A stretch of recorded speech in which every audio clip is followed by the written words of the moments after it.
Enfin, Je sors de scène, mon frère, là, je veux dire n'importe quoi. Petit flash info qui vient de tomber directement dans l'oreillette. Même siècle, je crois que c'est plutôt au 12e, faut que je me rappelle. Bref. On est dans l'épisode 10 de CKR chez Kevin Razi. Je suis trop content d'être avec la fine équipe, comme d'habitude. Comme d'habitude, c'est un mot que je viens d'inventer. Il y a Dr Hamza qui est à ma gauche. Le cœur à gauche toujours. Ouais, tu connais, toi, tu sais ce qu'on dit. Ma chérie Gaëlle à la réalisation et au montage. On a Mimi Jackson au chocolat. On a Farajou au make-up et le showrunner Mourad. Et depuis tu dis ouais. Merci. Mani le chat qui doit être dans les parages et qui se posera peut-être sur la table. Comme d'habitude, on va, comme dans un groupe WhatsApp, parler de ce qu'on a vu cette semaine. Continuez de nous suivre. Merci d'ailleurs pour tous les messages, on va en lire parce que vous nous avez donné beaucoup de force. Continuez de nous suivre partout, que ce soit sur la chaîne YouTube déjà parce que c'est là qu'on poste, sur les réseaux, sur Spotify, Deezer, Apple Podcast. Si vous avez aimé, mettez 5 étoiles, ça nous permet de remonter le podcast dans l'algorithme. On a aussi des livres, on en profite. Avec Hamza, on a écrit 2 livres. Il y en a un sur les fake news. Fake news évite de tomber dans le piège, qui est toujours en vente. Je sors de scène, mon frère, là, je veux dire n'importe quoi. Toujours en vente. Il y a le lien dans la description. On a aussi un autre qui s'appelle Science Six. Tu l'as pas ramené ? Et non. Et bon, on va la ramener. Oublié. Ouais, il y a celui-ci aussi. Alexis Michalik, Big Up, Passeport, la pièce dans laquelle je joue actuellement. Allez voir. Mais on pourrait faire un lien aussi pour ça, d'ailleurs, dans la description. Pour prendre des billets. Bah ouais, carrément. On va tout vous mettre. On vend une voiture, on met le lien dans la description, on va tout faire. Ah oui, alors je voulais aussi nous féliciter parce que, alors, vous savez, pour soutenir la chaîne, il y a un petit bouton sur la YouTube qui s'appelle Rejoindre et ça permet de prendre un abonnement à 5 € par mois qui permet de soutenir la chaîne, qui nous permet de faire ces tournages toutes les semaines. Et on a notre premier abonné. Oh, magnifique. Et ouais, bravo. Voilà, je suis trop content. Ah ouais, bienvenue. Bienvenue dans le cercle Iman. Voilà. Ça touche. Bah, franchement, ça fait trop plaisir. Merci pour le soutien, Iman. Franchement, ça me touche de ouf. Bon, je la connais, voilà, c'est une amie, mais voilà, mais au moins elle lance ses steaks. C'est une bonne amie. Et ça, c'est une bonne amie, voilà. Parce que qui dans la salle s'est abonné jusqu'à présent ? C'est genre le mec, il s'en prend à ceux qui taffent. Non mais franchement, ça fait trop plaisir. Et je vous rappelle que quand vous cliquez sur rejoindre, c'est pas juste vous cliquez sur rejoindre et vous lâchez 5 € par mois. Non, évidemment. Au-delà d'avoir un petit badge devant votre pseudo quand vous écrivez, c'est surtout que vous avez accès aux épisodes en avant-première parce qu'en général, on vous les donne un jour avant qu'ils sortent. Et surtout, vous avez la possibilité d'être dans un petit chat avec Hamza et moi où vous pouvez balancer vos idées de sujets, de choses que vous avez envie qu'on traite, ou si vous avez des retours à nous faire, etc. On est en mode, comment ça s'appelle j'allais dire conférence room, mais en gros, tu vois, là où, comment on appelle ça, là, les rédactions, les réunions de rédaction, comme... Je sais plus, ça fait trop longtemps qu'on n'a pas fait de télé. Ah ouais. Les réunions qu'on fait avant une émission, où tout le monde... Conférence de rédaction, ouais, voilà. Mais il n'y a pas un nom en anglais mieux ? Ouais, on va trouver. Parce que là, ça fait. Parce que conférence de rédaction, ça ne donne pas envie de lâcher 5 balles. Mais, et honnêtement, je vous explique, soutenir cette chaîne avec ses abonnements, il y a un objectif très simple, c'est pas de devenir riche grâce à vous, non. C'est le FYM. C'est quoi le FYM ? C'est un concept américain qui veut dire le fuck you money. Le fuck you money, c'est le level d'argent qu'il te faut pour que tu sois totalement indépendant et que tu puisses dire fuck à tout le monde. J'aime bien ça. J'adore cette idée, ce concept du FYM. Bien. Et donc, à partir de combien t'estimes que tu as atteint ton FYM ? Petite idée. Moi, j'avais fait une blague là-dessus. D'ailleurs, tous mes DZ avaient validé. J'avais dit, les Algériens, eux, leur FYM, il est à 1 € parce qu'eux, ils s'en battent les couilles. Quoi qu'il arrive, ils diront ce qu'ils ont envie de dire. Et ben moi, je veux qu'on atteigne cet objectif de FYM. C'est-à-dire que si vous voulez qu'on aborde, parce qu'on nous lance sur des sujets, il s'est passé ci à l'international, il y a ci. Tu penses quoi, cet animateur, il a fait ça, machin, là. On a envie de dire beaucoup de choses. On pense. On étudie, on travaille même. Il faut savoir qu'il y a plein de trucs sur lesquels on collecte énormément d'infos. Absolument. On balance pas pour l'instant, mais ça va arriver et plus on sera indépendant financièrement, plus on va ouvrir les vannes. Ça s'appelle The Newsroom. Merci Mourad qui vient de me le dire. La Newsroom, si vous voulez faire partie de la Newsroom, on est ensemble. Alors, je vais lire d'abord pour commencer les petits messages qu'on a reçus qui sont sympas. Qu'est-ce qu'on a reçu comme petits messages qui sont sympas ? On a Laura MTLJ qui dit merci Kevin pour tes super émissions. C'est gentil, merci Laura. Il y a Fred qui dit à mon goût, vous avez bien fait de vous entourer d'un monsieur aussi bien cultivé que ce monsieur Hamza, un beau binôme bien équilibré. Et ouais, c'est pas normal. Ouais, grave.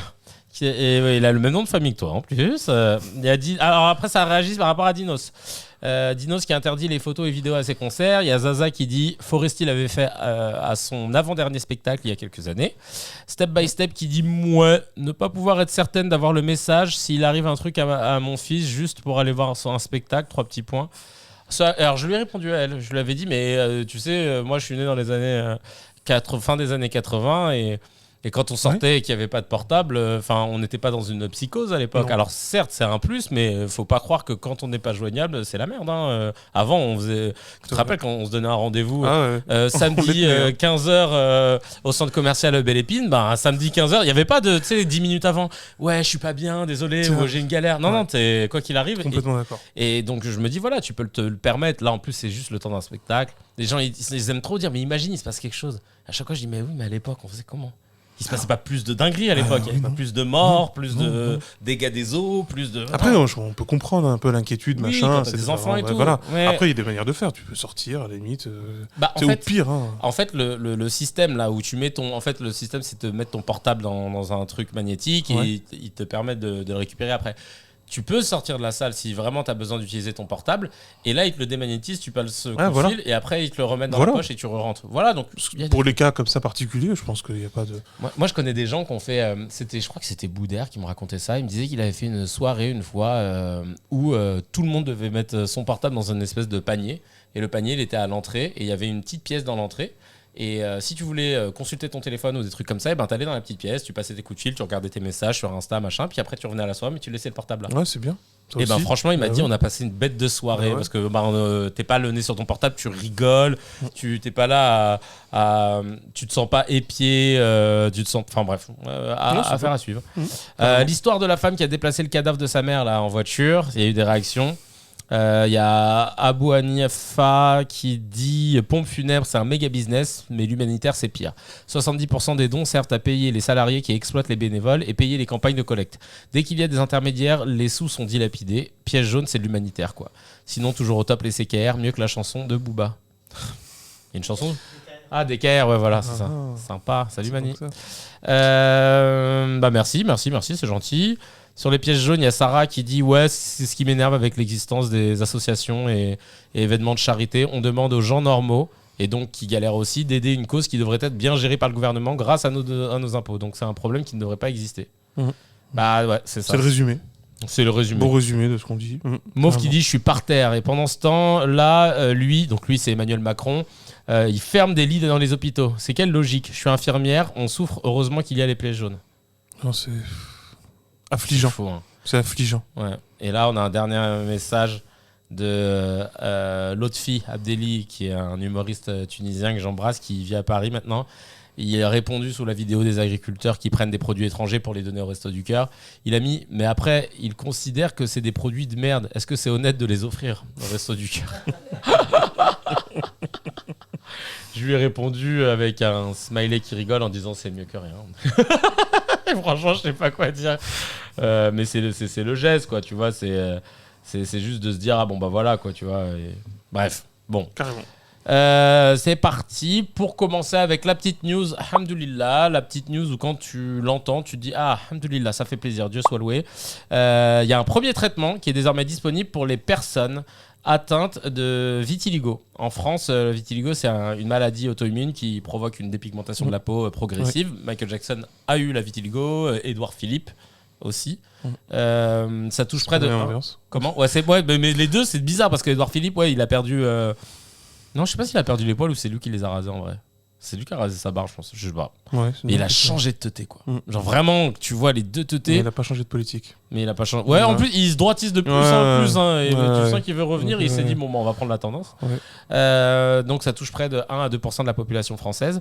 Et est déjà disponible aux États-Unis, en Allemagne et en Autriche. C'est une crème qui devient le premier traitement autorisé et remboursé à 100% par l'assurance maladie.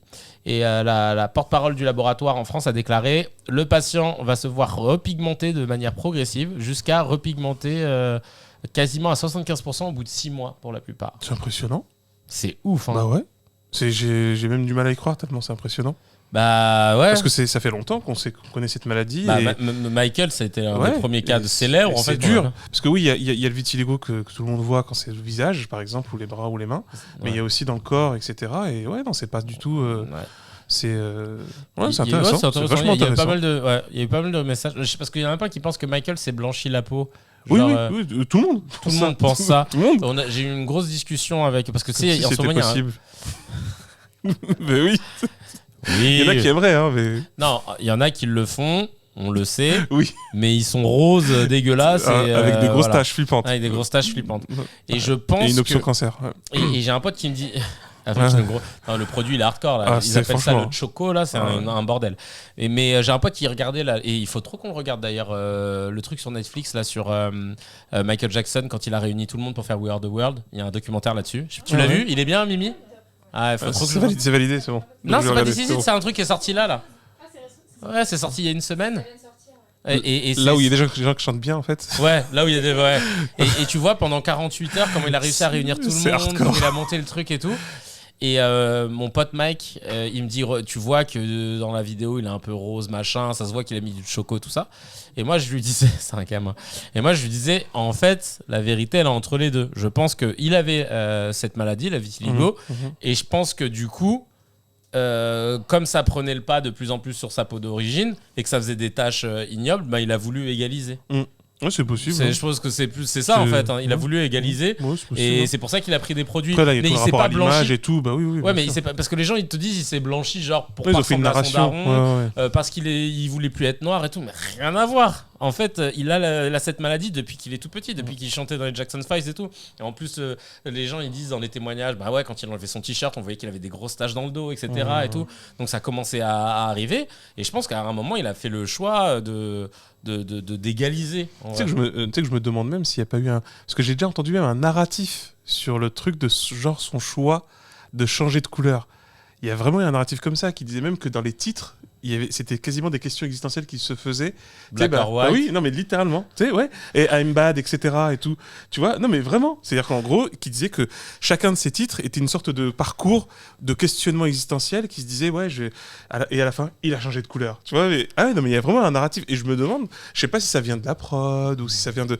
Tu sais pas en fait, hein, sur ce côté narratif. Parce que tout le monde le croit. Parce que c'était genre la plus grosse star du monde. Et que du coup, c'était relou qu'il se soit un Renoir. Bah ouais. Et l'inverse aussi. Tu vois c'est le truc de... Ah, c'est la plus grande star du monde, Renoir, qui du coup est devenue blanche. Ah, c'est embêtant. Bah, le narratif est chelou, ouais. Ouais. C'est bizarre. Ouais, en tout cas, c'est vrai que c'est la plus... Tu sais qu'il y avait une étude qui disait que dans les 3 personnalités ou marques les plus connues sur toute la Terre, c'était le pape, à l'époque de Jean-Paul II, Coca-Cola et Michael Jackson. C'est une dinguerie, hein. C'est-à-dire que tu peux aller dans une petite île perdue en Polynésie, etc. Où tu dis Michael Jackson, c'est un délire. Non, c'est vraiment un délire. Ils ont fait le test sur ils avaient fait le test sur une tribu, tu vois, qui était pas trop connectée, t'avais vu, qui avait refusé la vie moderne, tu vois. Et donc pas de portable, machin et tout, tu vois. Et Michael Jackson, il voyait qui c'était. C'est dingue, non? C'est complètement ouf. Parce que les fois où ils allaient dans les grandes villes et tout, machin, c'est une dinguerie. Ah ouais, franchement, j'avoue, c'est ouf. Et c'est vrai qu'il y a NASA, Mourad, il me dit, NASA, il avait dit que Michael Jackson, il était plus connu que le pain. Je veux le croire. Je veux le croire. Ça. C'est pas faux. Et les pays où on fait pas, hein, donc oui, complètement. C'est vrai en plus, il avait dit ça. Mais attention, je crois que Zidane n'est pas loin. Hein. Je parle. Si, dans le top 10, si on parle d'un top 10 général, sur le fin du XXe siècle, début du 21e, je crois que Zidane il a une place. Hein. Ah ouais? Ah ouais. Bah, je pense que par rapport au foot, en fait, grâce au foot. Ah oui, mais je pense qu'avant, il y a Michael Jordan. Ouais. Pour sûr. Alors là, pour moi, légende vivante. Et Will Smith. Bon, allez, la liste. Ah bah oui, bah tiens, elle a placé son livre, je viens de voir. Ça y est, Monerville fini là. Voilà. Il y a eu des réactions par rapport à ce médicament. Sad Chris qui dit c'est beau ce traitement, mais franchement, c'est beau le vitiligo, je trouve. Il n'y a pas à être complexé pour ça. Bah, ça se voit que tu l'as pas. Ouais. Mais après, oui, parce qu'il y a une mannequin connue. Là, oui. ouais. Après, des gens peuvent se l'approprier aussi. Oui, voilà, c'est ça. C'est normal. Je veux dire, à un moment donné, quand tu peux pas l'enlever, bah, tu te dis, bah, vaut mieux. Oui, voilà, il faut pas que ça soit infamant, et puis faut pas non plus. Faut qu'on habitue nos regards aussi à ça, en fait. Ouais. C'est comme pour tout, en définitive. Donc, oui, je peux entendre un peu le truc, mais il y en a, ça dérange vraiment. Et puis ça reste une pathologie. Donc, oui, grave. Il y a Nat Khan qui dit Edouard Philippe is back.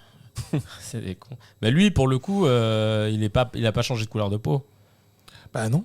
Enfin, oui, non, mais la dépigmentation et le vitiligo, ça touche.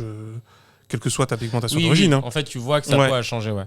Et Nassim qui dit perso, j'en ai et je vis bien avec, même si c'est sur le torse. Je préfère encore permettre à d'autres personnes qui ont des handicaps de bénéficier de remboursement plutôt que ceux-là. Après, ça n'engage que moi. J'ai envie de dire, c'est gentil. C'est gentil. Ouais. Mais pourquoi choisir ? Ouais, c'est ça. Moi, je veux qu'on soigne tout le monde. Bah ouais, c'est ça. On va pas enlever un remboursement pour. Ça, c'est parce qu'on nous a habitués, tu vois. On nous a préparés à ça. Hein. Et justement, j'en viens au sujet que je voulais aborder personnellement. Là, mon petit mot du jour, c'est concernant les mutuelles. Tu vois, j'ai plus de mutuelle là depuis le début d'année là, parce que j'avais encore 1 an avec la mutuelle de mon ancien taf. Et donc là j'ai dû en prendre une, tu vois, parce que je vais me faire soigner les dents. Je vous raconterai après dans un autre épisode toute cette étape là sur les dents, c'est assez incroyable. Et le teasing, je suis très fier de moi. Chercher donc du coup avec Gaël, je regardais les mutuelles. On parlait de la mutuelle Alan, tu sais, Mourad. C'est pas mal en plus, hein. Tout est digital et tout. C'est pratique quand t'as pas d'employeur, tu vois. C'est pas 45 balles la moins chère, quoi. C'est marrant parce que ça augmente d'1 euro avec ton âge. Donc là, si je suis encore chez Alan et que j'ai 80 piges, bah, je suis à 90 euros quasiment. C'est pas la même. Hein. Ah ouais. Et donc, ça me faisait rire parce que je voulais juste comprendre ce que la mutuelle remboursait. Comment c'est une tannée ce truc. Et pourquoi t'as essayé? Faut pas essayer. Tu sais, il est écrit, pour moi, je suis con. Je préfère commencer déjà. De base, je suis con, d'accord? Donc moi, quand il y a écrit mutuelle qui rembourse frais dentaires à 100%, un con, il dit quoi? Ah bah ça rembourse tout. Oui. Bah oui, c'est évidemment. logique. Et eux, là, ils sont obligés de... mais les gars, ils ont inventé un système, t'as envie de les gifler carrément. Ils te disent... BSR alors, par exemple, l'ophtalmologue, ça vous a coûté 60 euros. Alors, donc, si vous avez une mutuelle qui garantit à 200%, ça veut dire que le BRSS, il est à 30 euros. Ouais. Ça, c'est la base de remboursement de la sécurité sociale. Ouais. Et donc, si le BRSS, il est à 30 euros, alors ça veut dire qu'il y a 70% qui sont remboursés par la sécurité sociale, soit 21 euros. Et donc, nous, en fait, on complète à hauteur de 130%, soit 39 euros. Ce qui fait qu'à votre charge, bon, voilà, ça va, il reste 0. Attends, je dirais, cousin, dis-moi juste, on prend en charge 20 balles. Mais tu vois, vraiment, parce qu'ils ont inventé un truc. Le ticket modérateur, c'était quoi déjà ça? Je sais pas. Je te jure. Le ticket modérateur. Je crois que personne ne sait. Mais le ticket modérateur. Non, mais moi-même, je sais pas du tout. Franchement, je le vois partout dans tous les trucs. Mais bon, c'est. Ils m'ont saoulé. Franchement, ils m'ont la maison qui rend fou. Ah ouais. Mais le sketch. Ce truc d'Astérix Obélix, là, les 12 travaux. C'est la maison qui rend fou. La maison qui rend fou. Le formulaire B38. Il fallait au bureau du. Ah ouais, non, mais c'était une dinguerie ce truc-là. On passe au Mezze, les petites entrées de news avant d'attaquer notre sujet. On a les Jeux Olympiques 2024. Alors là, c'est une dinguerie. On sait que les Jeux Olympiques à Paris, c'est une dinguerie. On a dégagé les élèves du Crous, les étudiants du Crous, parce qu'on a besoin de place. On va peut-être mettre en place un système de passe, comme à l'époque du Covid, pour pouvoir circuler dans Paris, parce qu'il ne faut pas qu'il y ait trop de monde. On sait qu'ils sont en galère avec les flics, parce qu'il n'y en a pas assez. On est en galère sur les travaux, sur les transports en commun. Et là, nouvelle galère. En fait, ils sont partis chercher des retraités pour devenir agents de sécurité. Ah oui, voilà. Excellente idée. Parce qu'en fait, ils ont besoin de 17 000 agents de sécurité privés par jour pour les JO. Et en fait, la Caisse nationale d'assurance vieillesse et le France Travail, ils ont lancé une campagne pour les recruter et ils vont former à la palpation et à la filtration d'enceintes de sportives. Voilà. Donc, on va se faire palper par des yeux. Mais c'est... Non, mais c'est eux. Non, mais... Wesh. Non mais vraiment, non mais là, franchement, attention, il s'enfuit. Attention, il s'enfuit. Oh. C'est ça. Rattrapez-le. Ça va les arrêter que comme ça. Tut. Et ça va être un grand max. Ah ouais. Il a franchi la barrière. Vite. Un plaquage. Ça va être compliqué. Hein. Oh là là. Non, mais. N'importe quoi. Vraiment. Ah ouais, non, vraiment. Tout de suite, immédiatement. Et on vous en voudra pas. Franchement, personne. Faites-le dans le métavers. On est occupé là, on est un peu occupé pour le moment, c'est pas la peine. Non, franchement. Vous donnez pas cette peine, hein. Sincèrement. Vous voyez bien qu'on n'est pas staffé là. Non. On est en 2024, c'est en 2024, ouais, c'est dans 5 mois. Enfin, je veux dire, tu vois, on n'est pas prêt. On est pas prêt, non. On est prêt, genre si c'est dans 5 ans. Peut-être. Non, mais. Anne Hidalgo qui nous dit que les transports en commun ils seront pas tous prêts, machin. Bah fais pas, cousine, fais pas. C'est ça. Mais en fait, c'est surtout que tu te dis, mais en fait, on gagne quoi? Je veux juste savoir. Et c'est ça. Par des médailles qu'on n'aura pas, mais parce qu'on a toujours du mal un petit peu quand même dans certaines épreuves. Bah, je veux dire, après, parce que là où c'est super intéressant, c'est qu'il y a des vraies réflexions là-dessus. C'était la ville. En fait, on l'a shippé à quelle ville, entre guillemets, qui a elle-même refusé de se présenter. C'était, je dis pas de bêtises, Stockholm. Ouais, c'était Stockholm qui était candidate pour 2024. Ils ont fait, ouais, mais non, en fait, on a fait le calcul. Non, il est pas bon, le calcul. Le bilan, il est loin d'être positif. La ville de Boston aussi, ils ont décidé, le maire de Boston a fait, on va faire un vote et on va faire une discussion pour voir si la population est d'accord. Et là, la population a fait, ah oui, mais c'est nul en fait. C'est pas intéressant. On va. Non mais on sort pas gagnant du truc. Bah tu sais, je veux dire le concept 72 000 bénévoles. Ouais. Pour organiser tout ça, alors que ce truc-là génère des richesses, hein, qu'on soit bien clair. Hein. Mais ça remboursera pas. Ah non, pas du tout, non. Tu sens bien qu'il y a un souci quelque part. Non, après, ça pose des questions. Je sais que les gens aiment bien, enfin, je veux dire, les Jeux Olympiques, comme la Coupe du Monde de football, etc. Oui, voilà, c'est des grands-messes sportives. Franchement, il y a un truc de communion. C'est vachement intéressant. Le sport a cette vertu, mais grave, c'est stimulant, c'est enrichissant. Ça fait vraiment plaisir. Mais littéralement, on commence à sentir qu'il y a un déséquilibre qui se fait. C'est quand tu peux plus, comment on dit, tu sais, comme un anniversaire, tu vois.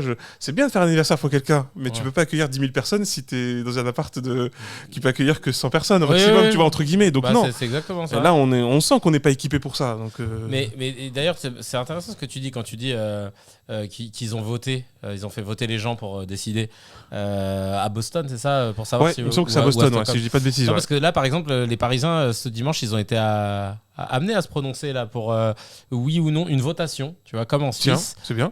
Tu l'avais entendu? Non. En fait, c'est pour proposer le triplement des tarifs de stationnement de voitures type SUV. Voilà. T'as une Twingo, ça va, c'est pas grave. Non mais là c'est que pour les SUV. Pour les SUV. Toi t'es tranquille, t'inquiète. Tu me diras non, t'es critère 3. Ah moi t'es pas tranquille, j'avoue. C'est pas les SUV, c'est pas les SUV. Voilà. Non mais ils veulent taxer les SUV comme si, tu sais, il y en avait. Enfin, c'est comme si c'était le sujet, genre vraiment de Paname. J'en vois pas tant que ça, ou enfin, tu vois, bref, je sais pas. Ouais, c'est pas cohérent. Mais en tout cas, ils ont fait un truc de votation, et ça aurait été bien de le faire pour les JO, mais évidemment, pour des trucs comme ça. Par exemple. Complètement. Mais il y a eu plein de messages par rapport, en tout cas, à cette histoire de retraités, quand même. En agent de sécu. Betty Swing qui dit aucun Parisien veut bosser pour eux. J'espère qu'ils ne trouveront personne et qu'ils ne profiteront pas de la misère de nos aînés pour les faire travailler sous le soleil debout. C'est vrai en plus. Oui, et par contre, ça je sais, j'ai entendu qu'il y a un. On aura une grosse canicule pendant les JO là. Ouais. Alors bon, la prévision c'est toujours très compliqué, surtout avec autant de temps. La distance c'est quand même un peu hasardeux quand même. Mais non, c'est hardcore. Mais en fait, franchement, tu dis, c'est une mauvaise idée votre histoire en fait. Ouais, de bout en bout. Je sais pas pourquoi je réfléchis un peu là, je sens que ça le fait pas en fait. C'est pété comme idée. Carrément. Il y a un bouquin, c'est ça, c'est Marc Perelman qui a fait un bouquin qui s'appelle Le sport barbare. Et qui parle en fait de la question des compétitions où en fait on est tellement pris par cette obsession de la compétition, des grands-messes sportives, qu'au final on tient plus compte, on va dire en quelque sorte du plaisir, du fait que ce soit sympa, que c'est enrichissant pour tout le monde, parce que encore une fois les épreuves sportives c'est super intéressant, ça stimule les sportifs eux-mêmes, mais c'est même la population, les pays qui se rencontrent, etc. Mais là on sent qu'on commence à être c'est vérolé quoi, ça va vraiment pas, ça va vraiment clairement. Non, il y a Aurélou d'abord qui dit pourquoi payer des jeunes quand on peut sous-payer des vieux. Ouais, ça c'est chaud aussi. Non mais par contre, vraie question, est-ce qu'ils sont payés? Moi je sais pas, hein. C'est pas écrit dans le... A priori oui, tu vois, ils ont pas dit 72 000 bénévoles mon gars. Ouais, j'avoue. Il y a Charlie Chéri qui dit on se sentira bien en sécu, génial. Ça se forme pas qu'en 3 semaines un agent de sécurité, bah ouais. Ce qui est vrai. Et il y a Scratchy qui dit c'est JO, ça va être Narnia. Tu vas avoir des étudiants à la rue, des retraités qui te contrôlent. Je sais pas dans quelle réalité parallèle on est en train de rentrer, mais cette saison 2024 va être magique. Ouais, délirante. C'est vrai. C'est vrai, putain, c'est ça très va vrai. être une dinguerie. On a, pour rester dans le thème des JO, on a Peter Thiel. C'est le fondateur de PayPal, qui est un investisseur de Facebook, etc. Ouais. Un génie. Toujours des génies, comme Bezos. Ouais, voilà, c'est ça. Mais tu sais que... Il nous éclaire. Il y a Patrick qui partage la scène avec moi là, dans la pièce de Passeport qui nous a vite fait parler du créateur de PayPal pour nous dire que en fait, c'était une dinguerie scandaleuse, lui et ce qu'il a fait. Voilà. Faudra qu'on creuse là-dessus. Et en fait, là, ils ont lancé les Enhanced Games. En gros, c'est des Jeux Olympiques où le dopage est autorisé. Très bon. Donc sur le site officiel il y a écrit, tu sais, enhance en plus c'est ce mot qu'on voit beaucoup là en ce moment, genre pour genre quand tu veux avec une IA améliorer la photo, améliorer l'audio, on appelle ça enhance, tu vois. Et là les enhance games, donc c'est des Jeux Olympiques du futur. Et donc, il n'y a que 44% des athlètes qui utilisent déjà des produits d'amélioration de performance. Et il est temps de célébrer la science en toute sécurité. Le sport peut être plus sûr sans dépistage de drogue. Ouais. J'aime bien le mot magique, la science. Ouais, la science. C'est pour la science, vous inquiétez pas. Mais c'est, je sais pas, on dit, enfin vraiment, je sais pas comment il est venu de cette idée. Ça fait vraiment idée de mec bourré en vrai. Ouais, un peu quand même. Ouais. Tu vois, fin de réçoit. Ouais, c'est. Les gars, venez, t'imagines, on fait des JO et genre. T'es piqué et t'as le droit. On te contrôle pas. Et tu sais, normalement, après, on rigole, on boit un coup, puis après, bon, bah vas-y, j'y vais, les enfants. C'était drôle. C'était drôle. Et lui, dans le banc, non, mais les gars, bah, comme je suis milliardaire, du coup. J'ai des idées génies. Ouais, voilà. Et comme je suis un génie de la Silicon Valley, je l'ai déposé. Connu. Voilà. C'est connu, forcément. Donc, on va le faire. Mais ouais, bah allez-y. Et puis ça va être cool aussi pendant les JO de dopé d'avoir surtout la troisième mi-temps avec les arrêts cardiaques aussi. Là, ça va être une nouvelle épreuve.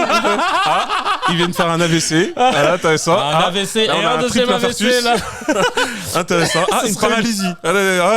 Paralysie. Les nouvelles épreuves. Il ne faudra pas prendre ce produit. Les épreuves, ce sera les épreuves de secourisme après. Surtout ceux qui ont eu des arrêts. Il n'y aura pas les marques. Allez, c'est parti, tu les vois. Il y aura les marques des produits en fait. Tu vois, comme ça on saura. Voilà. Alors stéroïdes, les clubs stéroïdes en fait a réussi. Par contre, anabolisant c'est plus compliqué. N'importe quoi. 300 mètres et des grands malades.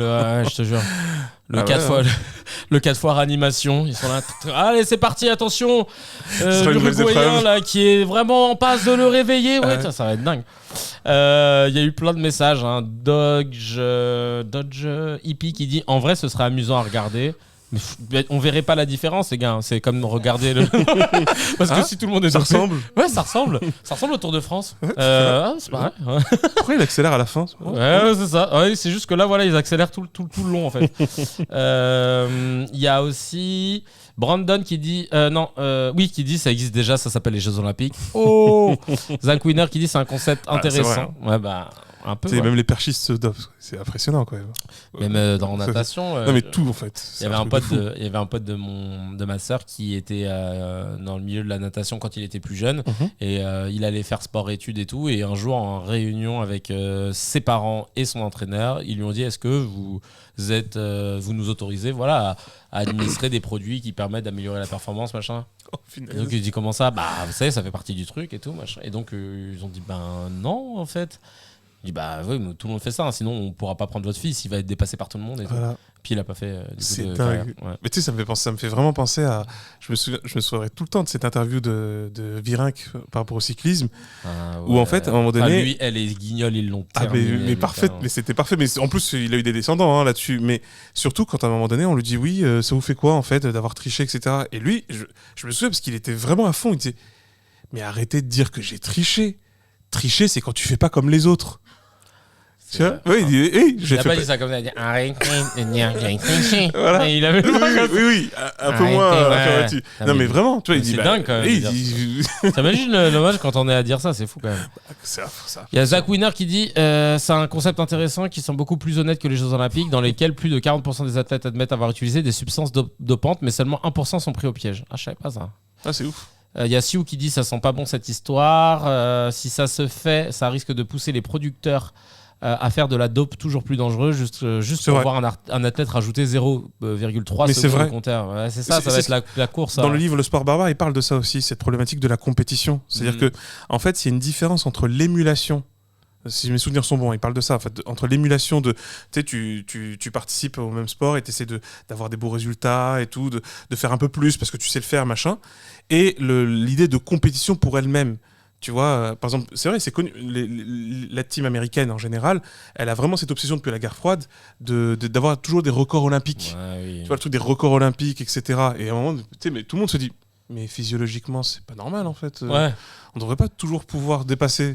C'est pas aussi vite. À la limite, Ouais. sur du temps long, tu vois, mais pas aussi vite.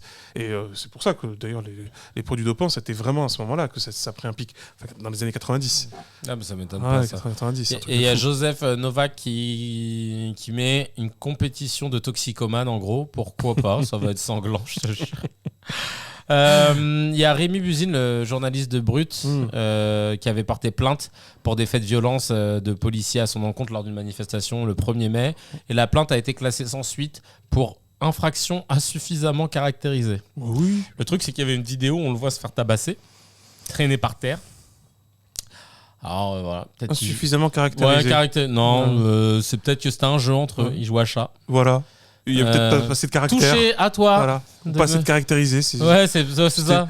Il s'attendait à plus. Le juge était déçu. Ouais, voilà, Le c'est juge ça. m'attendait à plus. Il a pas saigné. Ouais. C'était vraiment soft. Ouais, Donc, je sais pas. c'est scandaleux. Bah ouais. C'est vraiment scandaleux. Mais c'est logique, malheureusement.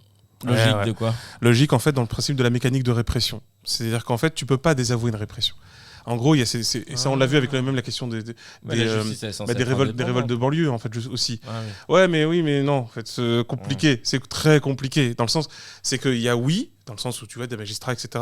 Il y en a qui essaient de faire les choses de manière le plus indépendante possible, mais il y a des impératifs politiques qui sont de plus en plus invités. De toute façon, on le voit avec le parquet.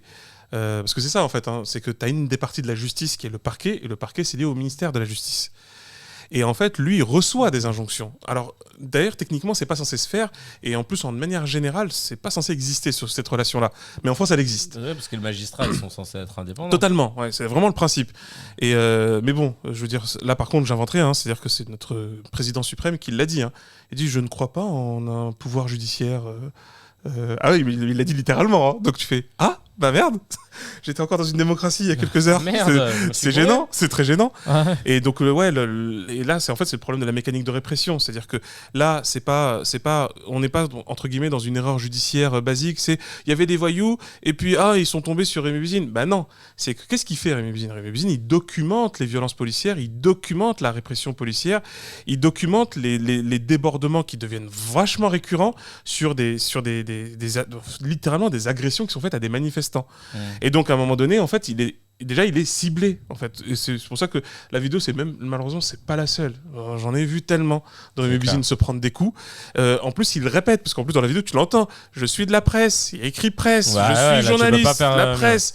Et ça, mais là, clairement, c'est une très grave dérive. Et ça a déjà été dit, mais il faut le dire et le redire, c'est une vraie grave dérive. Et je suis encore gentil quand je parle de dérive, parce que ça commence à se systématiser. Et là, en fait, ça a un nom, hein, tout ça. Hein. La répression policière, de manière générale, et plus exactement sur la question en fait des journalistes. Normalement, ça, c'est techniquement, dans ce qu'on appelle une démocratie, c'est intouchable. Quelqu'un qui a la presse, quelqu'un qui a une caméra, tu ne le touches pas. Ouais. Voilà, principe de base. C'est-à-dire que je rentre même pas encore dans la polémique ou le vrai débat sur ce qu'on fait aux manifestants, ce qu'on fait aux jeunes dans les quartiers, etc. Juste cette question-là, on va rester sur cette ligne de base. La presse, tu ne la touches pas si tu es dans une démocratie. Et si tu la touches, je vous le dis très clairement, c'est littéralement enterrer la démocratie. Ouais, qu'on soit bien clair là-dessus. bien sûr. Je crois qu'il y en a encore des gens qui y croient encore, mais bon. C'est un truc de fou. Il y a Monkey D. Jonathan qui met en commentaire: ceux qui ont jugé l'affaire sont aveugles, je vois pas d'autre explication possible. Pépé Le Piou qui dit: on voit pourtant clairement qu'il reçoit un coup de matraque alors qu'il est couché, c'est honteux.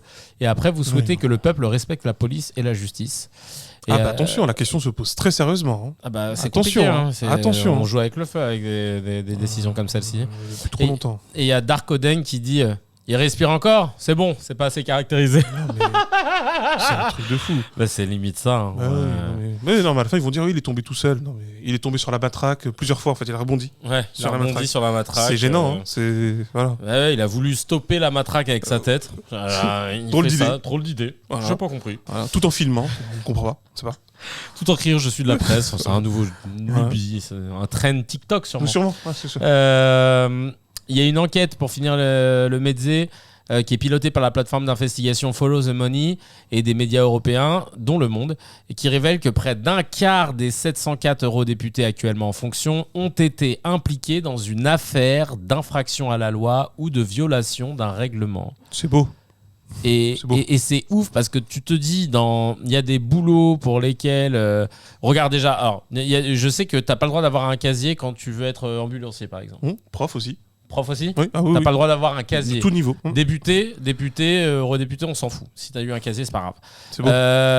Pareil, par exemple, quand t'es un artiste ou quoi que ce soit, tu peux te faire cancel, par exemple, si t'as fait un sketch qui a pas plu. Si t'as critiqué, je sais pas moi, une institution, un machin et tout, tu peux te retrouver un peu dans la merdasse. Tu peux voir que ton business, tu vois, commence à en pâtir. Et là... Les gars, ils sont dans une sauce avec des deniers publics. Hein. C'est ça que j'insiste toujours là-dessus. Hein. Pourquoi on est dur avec les politiques ? C'est pas parce qu'ils sont politiques, c'est parce qu'ils sont payés par nos impôts. Exclusivement. Hein. Et ils ont malheureusement pas, de par cette filiation, un devoir de représentativité, de responsabilité bien plus élevé que toi. Parce qu'ils sont payés avec tes impôts. Voilà, tout simplement, c'est de l'argent public, donc tu dois être ultra vigilant. Et si tu voulais pas être si vigilant que ça, casse-toi, en fait, t'avais pas qu'à faire ce taf. Et là, là, c'est pas possible. T'envoies quoi comme message, encore une fois près d'un quart des 704 eurodéputés impliqués dans des affaires d'infraction à la loi ou de violation de règlement. Enfin, c'est pas possible. Pour moi, normalement, tu violes la règle une fois, t'es dans un truc, ça dégage. L'exemplarité, voilà. On attend de l'exemplarité de Karim Benzema. Tous les ans, tous les ans, on veut qu'il soit exemplaire en France. Mais là, il est élu par personne, les gars. Il est élu par personne et il n'est pas payé par nous. Voilà, littéralement. Donc, c'est un truc de fou, ça. Je comprends pas comment, à chaque fois, ils s'en sortent. Enfin, c'est normal qu'ils s'en sortent parce que ceux qui sont au-dessus d'eux pour pouvoir juger, ils sont dans le même bateau. Donc, voilà. Tu vas pas trouver de. Tu vois, c'est comme quand les députés décident de s'augmenter. On en parlait là. La semaine dernière. Non, mais là où il y a une c'est génial ça, quand même. Là où tu vois la dinguerie. Mais en fait, c'est ça, c'est que c'est drôle parce que je sais qu'il existe encore des gens qui croient en la démocratie représentative. Ouais. Les gars, bonne année en fait. Enfin, vraiment, gardez la pêche, partez en croisière. Mais vraiment. C'est-à-dire qu'à un moment donné, qu'est-ce que vous comprenez pas dans démocratie représentative en fait, voilà, représenter quoi ça Là, le quart, il représente quoi en fait Expliquez-moi en fait. Soit on explique que toute la population ce sont des voyous. De deux, en fait, surtout qu'il y a une chose basique, tu vois. C'est drôle parce que souvent les gens, quand tu es en niveau culture G, sont un peu au courant, on va faire un peu ce moment culture, de Socrate qui a bu la ciguë parce qu'on lui a fait un procès par rapport en fait à ce qu'il défendait philosophiquement. Donc, tu vois, c'est intéressant. Socrate, quand tu enlèves même la question philosophique, tu dis c'est un gars, il a dit des choses, ça n'a pas plu, et les gens qui gouvernaient la cité dans laquelle il était, Athènes, a dit tu dois mourir. Parce que c'est pas intéressant ce que tu racontes. En gros, il y a eu beaucoup de morts sur TikTok. Tu m'étonnes. En fait, en gros, comme on dit, l'accusation qu'on lui a lancée, c'était de railler et de moquer les dieux et de corrompre la jeunesse. Ah, ok, d'accord. Activité très intéressante. Et donc, contrairement il faisait ça, et ce qui est fou, c'est qu'il a été condamné, puis ensuite on lui a demandé, c'est lui qui doit la boire, la ciguë, mais c'est l'exécution, par une démocratie. C'est la démocratie athénienne. Sauf que c'est une belle démocratie représentative, les amis. Hein. C'est-à-dire qu'il n'y avait que des hommes riches, assez âgés, point. En fait, c'est ça la démocratie athénienne, tu vois. Il me semble, si je dis pas de bêtises, ils étaient même pas une cinquantaine ou soixantaine, c'est dans mes souvenirs, ou un peu plus dans la boulée, donc la fameuse assemblée. Ouais. Et en fait, c'est pour ça que la démocratie représentative est un système qui cache très mal une logique oligarchique, c'est-à-dire une élite qui commence à monter et qui prend en fait les positions les plus importantes dans la culture, dans le savoir, dans l'économie, etc.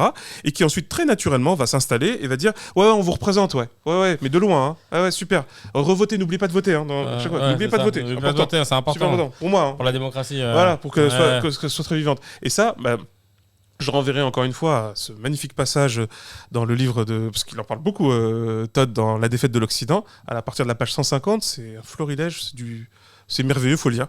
Il décrit parfaitement cette situation en fait où il dit que on est confronté fatalement à une élite qui n'a absolument plus aucune envie de représenter le peuple et qui va devoir jouer donc une comédie de sorte à ce qu'elle va donner l'impression qu'elle gère et qu'elle gouverne, tout en mettant en place des décisions qui vont littéralement être contraires aux intérêts de la population.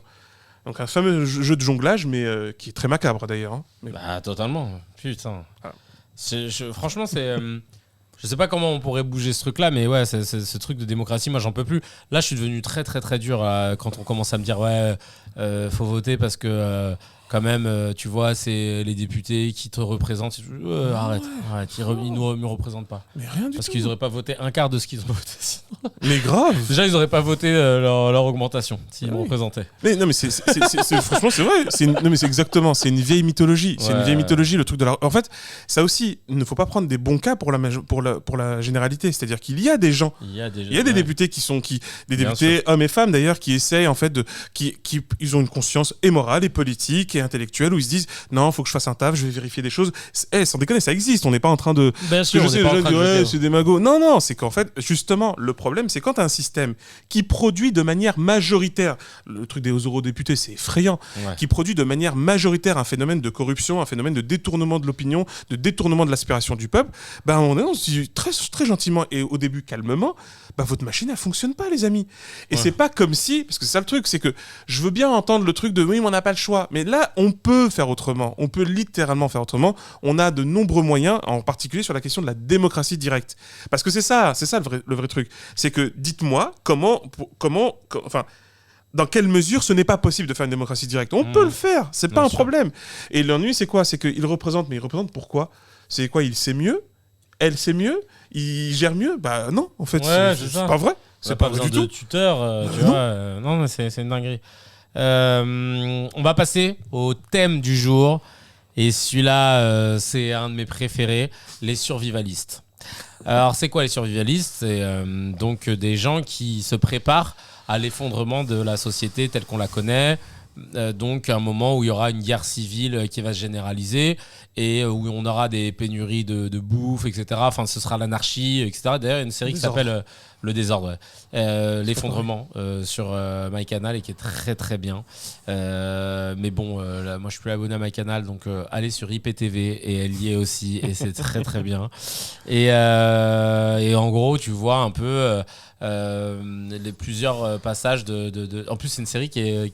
Il y a 8 ou 9 épisodes de 28 minutes ou de 30 minutes tournés en plan séquence. C'est ouf. Une prouesse technique. Franchement, 2 jeunes réalisateurs, ils ont assuré. Oh. Et moi, j'adore ça parce que plan séquence, ça veut dire qu'il n'y a pas de coupe. Donc, en gros, quand ils commencent à filmer, ils filment tous l'épisode sans couper. Donc, à chaque fois, ils ont tourné 3 fois chaque épisode. Tu vois.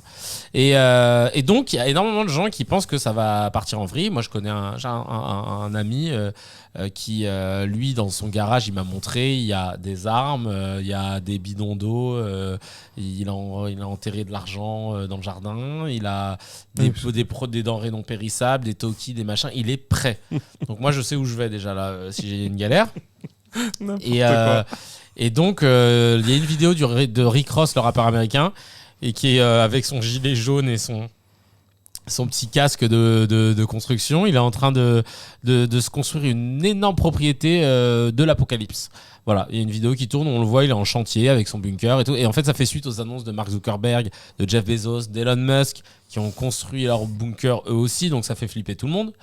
Mark Zuckerberg, il construit un complexe de 100 millions de dollars à Hawaï. Il faut savoir que lui, il a une maison de base, elle est vitef. On dirait même pas que c'est un des mecs les plus riches du monde. Il a un petit 3 pièces, voilà, une petite maison. Il habite à Courbevoie, je crois.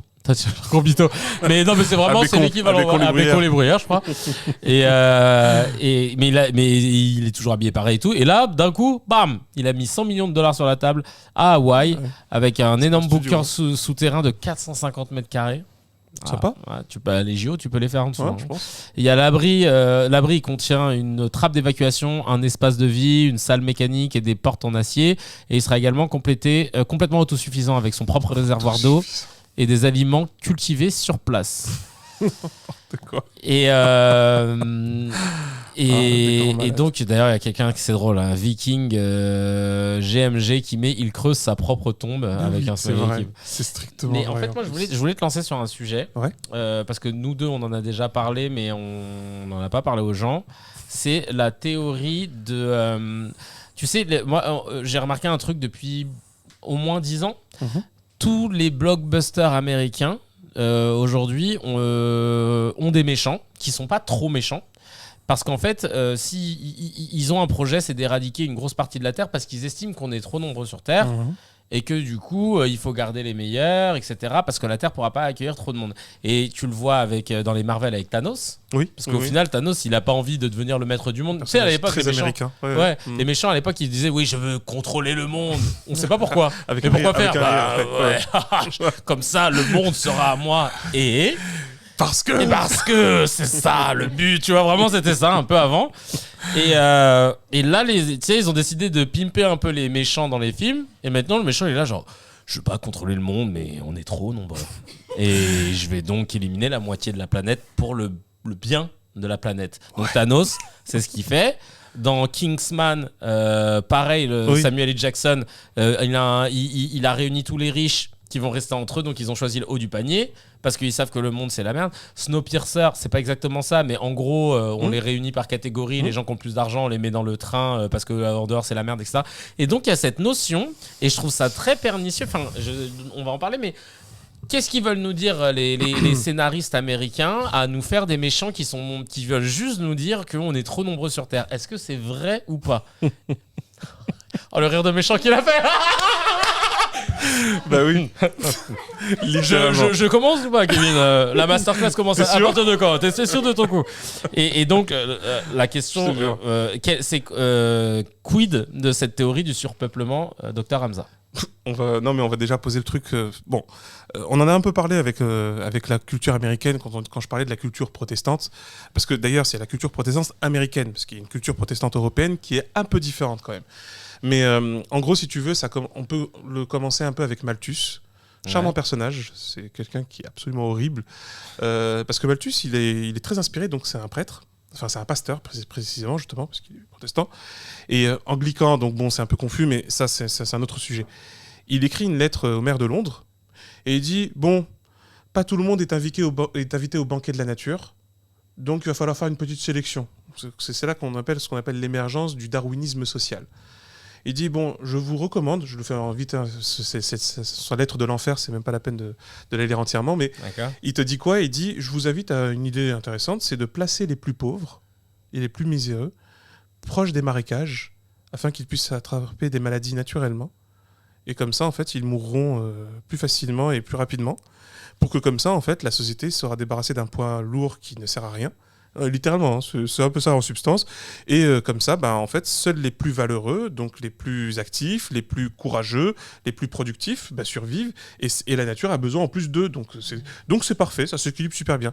Et ce malthusianisme, en fait, c'est une vraie théorisation politique qui se retrouve en fait aux États-Unis et en Angleterre, au Royaume-Uni pour être plus exact. Thatcher en a une incarnation complète. Thatcher même, elle a dit, ça n'existe pas ce truc qu'on appelle société. Non, il y a les gens qui bossent et puis il y a, on sait pas, le reste, on ne sait pas ce que c'est. Reagan, c'est pareil, en fait, c'est à partir de ce moment-là qu'on a parlé d'ultralibéralisme.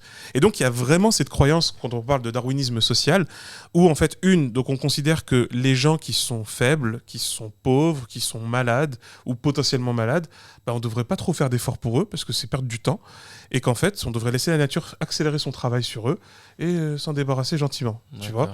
Donc ça, c'est le malthusianisme. Et c'est d'inspiration darwinisme social, etc.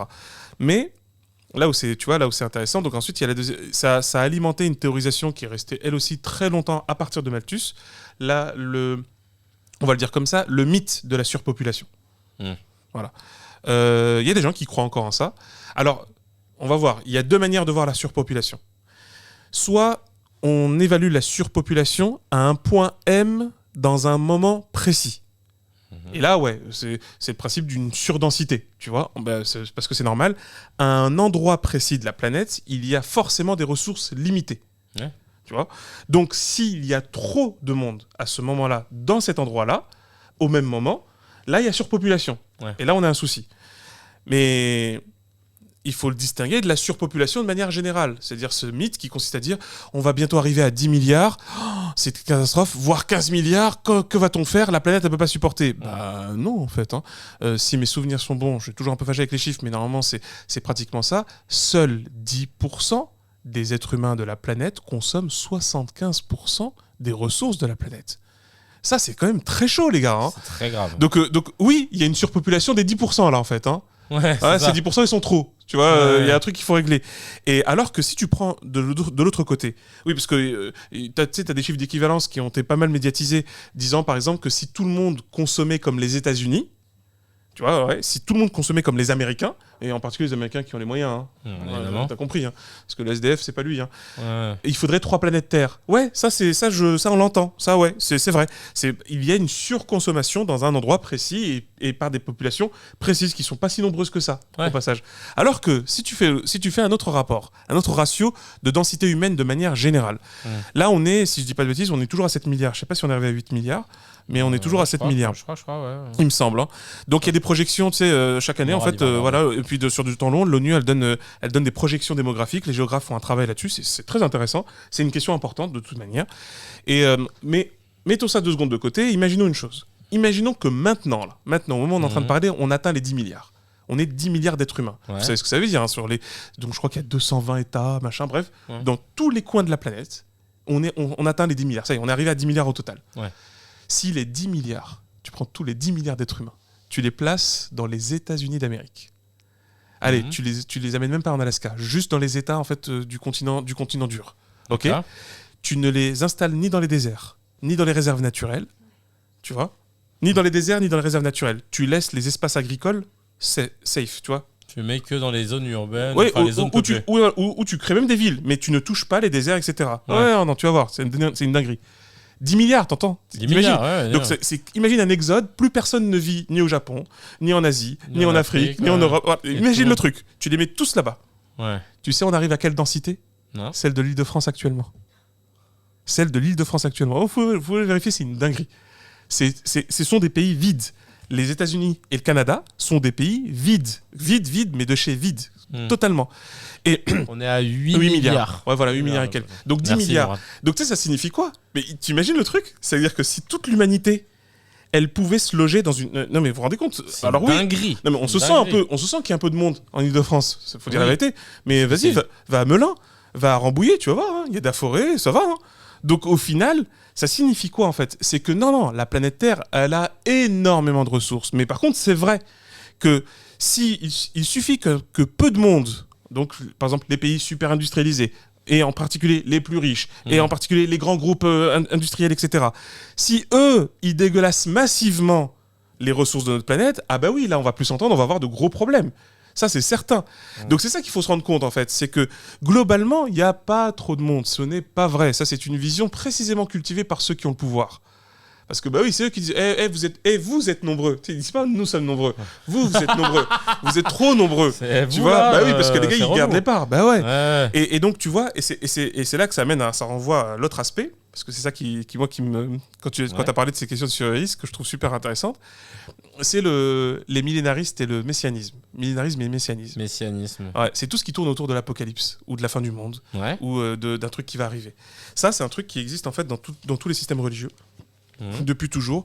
Depuis toujours. On le remonte en général au judaïsme, mais en fait, on le retrouve également dans d'autres doctrines, en fait. Donc, en fait, tu l'as dans le judaïsme, tu l'as dans le christianisme, tu l'as dans l'islam, sunnite et chiite, tu l'as dans l'hindouisme, tu l'as également dans le bouddhisme. En fait, c'est quasiment tout le temps. C'est une constante un peu humaine, on a l'impression en histoire. Il n'y a pas beaucoup d'ouvrages là-dessus, il faut dire la vérité. C'est un peu clairsemé. En fait, donc, c'est quoi? Tu as 2 aspects, millénarisme et messianisme. C'est quoi le millénarisme? Grosso modo, c'est croire qu'il y a un cycle temporel qui est assez long. Un siècle, c'est peu, donc c'est généralement un peu plus long, c'est pour ça qu'on dit millénarisme, c'est 1000 ans. Ouais. Et les gens croyaient que 1000 ans après Jésus-Christ, c'est la fin du monde. Ok. Tu vois, ils se sont dit, c'est bon, on a fait le tour, donc là, c'est fini. Tu vois. Et ça arrive, on l'a ressenti un peu aussi avec l'an 2000. Ouais, tu vois c'est vrai qu'on pensait qu'il allait se passer un truc. C'est ça, mais parce que, en fait, en quelque sorte, on considère que les gens, en fait, font des études de cycle dans leur tête. C'est-à-dire que c'est comme avec un siècle. C'est pas arbitraire quand on dit qu'un siècle, quand on change de siècle, on change d'époque. Parce qu'en fait, c'est générationnel. Tu vois, c'est qu'il y a un certain nombre de personnes qui disparaissent, et même au niveau de la mémoire, elles changent. Tu vois, en gros, t'as une nouvelle génération pleine et entière au bout d'un siècle, si tu veux. C'est pour ça que les siècles changent vraiment l'époque. Ça, c'est super intéressant sur ces cycles-là. Mais donc, les gens ont cultivé cette croyance selon laquelle il y a vraiment un cycle très long qui, en fait, amène quasiment à la fin. Or, là où c'est drôle, c'est que donc, on va voir qu'il y a deux côtés. Il y a un côté de croyance religieuse, et de l'autre côté, il y a des réalités objectives qu'on pourrait parler sociopolitiques. La croyance religieuse, c'est de se dire, comme ça a l'air de dégénérer, c'est souvent le cas, ça ne s'améliore pas, ça s'effondre, hein, c'est ça les théories de l'effondrement, et ben ça signifie que Dieu, ou les dieux, peu importe ton type de croyance, mais veut mettre fin à ce monde qui est comme celui-là. Ça va pas en fait, on n'écoute plus Dieu, on ne suit plus les règles, donc ça ne va plus, faut mettre fin à tout ça. Et donc cette croyance de fin du monde, elle s'active souvent dans ces fins de cycle. C'est un peu le truc de ça fait longtemps que c'est pas passé un truc trop de ouf. Donc là, ça fait 2 siècles, non là ça fait 5 siècles, non là ça fait 7 siècles, non là ça fait 1000 ans. Ouais non, là c'est obligé, c'est la fin du monde. Obligé. Et tu sais que c'est fou quand tu entends des gens des fois qui disent quand ils voient ça, vous avez vu, c'est la preuve que c'est la fin du monde. Mais t'as des trucs qui datent du Moyen-Âge qui disent la même chose. C'est trop drôle. Ouais, oui, les gens en fait ont toujours ces réflexes-là. Et les religieux, ils y mettent une grosse couche là-dessus. Ouais. Tu vois. Et c'est là qu'arrive le messianisme. Le messianisme, c'est quoi ? C'est croire en une personne providentielle qui généralement doit arriver au terme de ce genre de cycle. Voilà. Donc des fois, c'est pour empêcher la fin du monde. C'est pour dire ça part tellement en vrille que là il faut un sauveur. C'est là Christ, ça veut dire sauveur en grec. C'est Jésus et même Messie, c'est le principe du Messie. Ouais. C'est qu'en fait il vient pour sauver.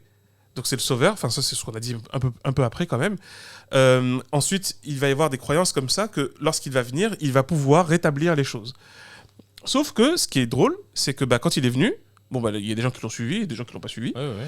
Mais plus tard, les gens se disent ouais mais il faudrait qu'il revienne. Ou alors il faudrait qu'il y ait quelqu'un comme lui qui revient. Et c'est là que les messianismes apparaissent. C'est-à-dire qu'en fait toujours on stimule. Mais là où tu verras, revenons sur l'espace un peu logique rationnel. Ouais. Sur l'espace logique rationnel, c'est qu'en fait les situations évoluent pas forcément dans le bon sens dans les peuples humains. Donc, en gros, tu vois, ça s'arrange pas bien, machin. On avance.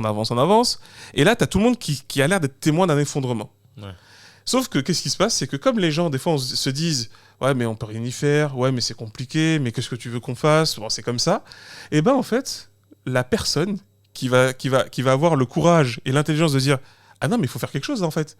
Ah, mais je vais le faire. » Et quand il va le faire, « Oh, c'est le Messie. C'est un sauveur. » Tu vois, il y a un mécanisme comme ça. Et là, ça correspond à quelque chose de super intéressant. C'est ce qu'on appelle en fait les prophéties autoréalisatrices. D'accord. Les self-fulfilling prophecy, comme on dit. Les prophéties autoréalisatrices, c'est que tu crois tellement en quelque chose qui devrait se produire, qu'à la fin, elle se produit. Et là, on a un parfait exemple qui est assez intéressant et impressionnant. Donc là, à l'heure actuelle, par exemple, tu as dans le judaïsme, d'ailleurs, franchement, il y a une série Netflix qui était Messia. Super. Ouais, Messia. Même si Tom Mercier est très nul. Mais sinon concrètement, la série, elle tient vraiment la route. Au moins, c'est là-dessus. Parce qu'en plus, ils ont été très subtils sur le scénar. Parce que c'est en plus, toute l'ambiguïté, c'est génial. Franchement, par contre, c'est très maîtrisé. Mais ça, c'est très, très intéressant. Mais parce qu'en fait, ça se base sur, effectivement, cette triple croyance. Le judaïsme croit, et ça s'est amplifié dans les années 90, mais ça fait depuis longtemps qu'ils y croient en un Messie, Mashiach, quelqu'un qui va venir sauver. C'est un sauveur. D'ailleurs, la plupart des historiens savent que c'était même le cas avant Jésus. C'est-à-dire que quand les communautés juives, parce que c'était des communautés juives à ce moment-là, le christianisme n'existait pas, en fait, il y avait une volonté, on pensait à Élie, on pensait à d'autres prophètes, et on disait que là, il doit être le sauveur. Au début même, on pensait que Jean le Baptiste, celui qu'on appelle Jean le Baptiste, va être aussi le sauveur. Et là, d'un coup, donc il y avait cette rhétorique, les Juifs attendaient un sauveur. Lorsque Jésus est arrivé, il n'a pas tenu les promesses que certains religieux juifs avaient attendues. Donc ils ont dit non, toi on va pas te suivre. Alors que d'autres ont dit ah si c'est lui. Et tu vois, et l'histoire a montré que ça donnait une nouvelle doctrine, tu vois. Et d'autres, et c'est pas une blague ça aussi, des juifs qui se disaient si c'est pas lui, il devrait quand même arriver du coup. Je dis oui. Donc ils disaient il faut le chercher. Ils cherchent, ils attendent. Certains sont allés en Arabie pour attendre un Messie également. Et certains ont pensé que le prophète de l'islam, Mohammed, était pour ça. Donc certains d'ailleurs l'ont suivi, des juifs l'ont suivi. Et d'autres ont dit non, ils respectent pas la charte, le cahier des charges du Messie, du Mashiach. Et donc pareil, vraiment des gens ont suivi, d'autres ont dit non, on va attendre encore un petit peu. Il y en a, ils ont attendu depuis un peu super longtemps. et c'est pour ça que là, ça s'est un peu calmé, c'est-à-dire que t'as eu des penseurs juifs qui ont dit ouais les gars, on va un peu se détendre, c'est plus compliqué que ça, c'est tout un régime, c'est une vision du monde, mais tranquille, on verra. Et en fait, progressivement, dans les années 90, un grand rabbin Lubavitch, Menachem Mendel, si je dis pas de bêtises, à un moment donné, il a eu le rabbi comme on l'appelle. Ouais voilà, il a eu une attaque cérébrale, ce qui fait que ça l'a amené au mutisme, il pouvait plus parler, et donc des gens ont dit c'est lui, c'est le Mashiach. En fait, il répondait pas. Ouais, il répondait chez les Lubavitch qui ont pris un peu le lead dans les communautés juives en général. Et donc, il était vraiment en mode les gens. Et ça a créé un revivalisme dans les années 90, parce qu'il est mort en 93, si je dis pas de bêtises. Ouais. Ça a créé un revivalisme de l'idée du Mashiach. T'avais des slogans qui apparaissaient dans les communautés juives. Il va revenir, c'est sûr. Il est même quasiment arrivé, etc. Ça, tu l'as dans le judaïsme. Ça a d'ailleurs beaucoup stimulé ce qu'on appelle le sionisme religieux. D'accord. T'as les chrétiens. Chez les chrétiens, de manière générale, ils pensent... Alors, ça fait quand même débat. Visiblement, ça fait le débat sur comment. Ils pensent en une seconde venue, ce qu'ils appellent la seconde venue de Jésus. Ouais, il doit revenir. Come back. Et là, en fait... Jésus 2. Ouais, le retour. Exactement. Ouais. Et là, en fait, où c'est drôle, c'est que... Enfin, si je puis dire, c'est que certains penseurs et même théologiens chrétiens ont dit non mais c'est vraiment à la toute fin hein. C'est pas demain les gars hein. Et d'autres ont dit non ça peut être bientôt. Là c'est plus les protestants évangéliques et en particulier américains. Et tu vois c'est là la boucle en fait, c'est que eux il y a même certains qui ont dit non mais il y a des signes et tout, il y a tout un emballement en fait sur ça. En plus ce qui est drôle c'est que les gens à chaque fois quand ils donnent des signes ils te disent ça va arriver dans des fois ils osent hein. Ils te disent des dates. Ah ouais littéralement ils disent ah ouais c'est bon avril là ça arrive. Et donc quand ça passe, on dirait des mecs qui annoncent une mixtape. Ça arrive fort là. Vous êtes pas prêts. Mais je te jure que oui. C'est vraiment comme. Et les gens ils y croient. Hein. Et on connaît en sociaux. Quand ils font ça, tout le monde se dit bon ben quand à la fin avril est passé, on arrive au mois de mai, c'est bon. Le monde dit c'est une arnaque. Ouais. Ben non. Ils se disent on n'a pas été assez pur, on n'a pas forcément bien prié, ou peut-être que notre foi n'était pas suffisamment forte pour qu'il arrive. Ah ouais. Ils trouvent des excuses. Ah ouais. Donc mais c'est impressionnant. Ça marche beaucoup. Hein. Et t'as plein de mouvements comme ça, des plus sectaires aux plus généraux. La plupart des grandes religions évitent d'aller trop dans les détails, généralement. Ouais. Tu vois, ils sont plutôt prudents. Mais t'as toujours des prêcheurs chez eux. Je parle des trois religions d'ailleurs. Judaïsme, pour celle qu'on va prendre dans notre sphère actuelle, judéo-chrétienne, musulmane. Et donc, chez les chrétiens, il y a cette croyance en la seconde venue. T'as la plupart des grands religieux, en particulier catholiques, qui sont plutôt prudents en disant non les gars, c'est vraiment à la toute fin, on se calme. Mais t'as de l'autre, certains qui disent non, c'est bientôt, il y a des signes, etc. Il faut repérer, il faut voir, et c'est en train de gagner un peu de terrain en ce moment. C'est en train de ouais, parce qu'il y a un délire, hein, tu vas voir. Et là, on arrive sur la troisième venue, c'est-à-dire pour le cas judéo-chrétien musulman, les musulmans ont développé, mais ça a apparu à peu près au 4e, 5e siècle après l'hégire, donc c'est-à-dire en l'an 1000, hein, après en l'an 1000 et au 11e siècle, le messianisme et le millénarisme musulman, qu'on retrouve dans les deux grandes doctrines, le sunnisme et le chiisme. Chez les chiites, c'est très important. Chez les chiites, pourquoi ? Parce que les chiites sont définis par le fait qu'ils suivent en fait un ordre très précis de successeurs du prophète, ce qu'ils appellent les imams. Pour eux, c'est ça un imam. C'est vraiment quelqu'un de très important. C'est quasiment un équivalent du pape pour le catholicisme. Oui, d'accord. Donc eux, ils ont ça. D'accord. Ouais. Il doit diriger spirituellement et politiquement le monde musulman pour les chiites. C'est ce qu'on appelle les chiites imamites. Et ben eux, en fait, ils considèrent qu'il y en a eu 12. Et le 12e, en fait, c'était en l'an 1000, hein, si je dis pas de bêtises également, ou 12e siècle. Je crois que c'est plutôt 12e, faut que je me rappelle. Bref, le gars, il était un gamin, etc. Finalement, il a disparu dans une grotte, et donc il doit revenir. C'est pour ça qu'il l'appelle l'imam attendu. L'imam m'a dit qu'il se cache.